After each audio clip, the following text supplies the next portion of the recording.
Sir, ഞാന് ഒന്ന് സഹകരിക്കാവോ? പിന്നെന്താ? സർ, നമ്മുടെ കമ്പനിയുടെ കുറച്ച് പുതിയ പ്രൊഡക്ട്സ് പരിചയപ്പെടുത്താൻ വന്നാണ്. എടുത്തിക്കോളൂ. ഇങ്ങനെ വെയിലത്ത് നടക്കുന്നതൊക്കെ ബുദ്ധിമുട്ടല്ലേ? പിന്നെ സാറ് ചെലവിന് തരുമോ? വേണമെങ്കിൽ തരാം. അച്ഛാ, മോരെ പെണ്ണെ വിളിച്ചിറക്കിയോണ്ട് നിൽക്കുന്നു. ഒന്നാമത്തവനാ രണ്ടാമത്തവനാ? രണ്ടും കേട്ടവൻ ഇവിടെ ഞാൻ നിൽക്കുമ്പോഴാ. എന്റെ പൊന്നുമോളെ, നീവന്റെ എന്തോ കണ്ടോണ്ട്? അല്ലെങ്കിൽ ഞാൻ ജസ്റ്റ് പ്രൊഡക്റ്റ് ഈ പ്രൊഡക്റ്റിന്റെ ദൃഷ്ടി പതിഞ്ഞാ മതി, നാട്ടുകാര് പറയും പിഴച്ചൂന്ന്. വേണ്ട ഫാത്തിമ, തർക്കിക്കണ്ട. ഫാത്തിമയോ? പേരെന്തായിരുന്നു? ആരതി.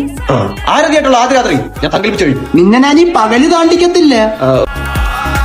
നിന്റെ കഷ്ടാലം മോളെ, ഞാൻ പോയി നിലവിളക്ക് എടുക്കട്ടെ. എന്താ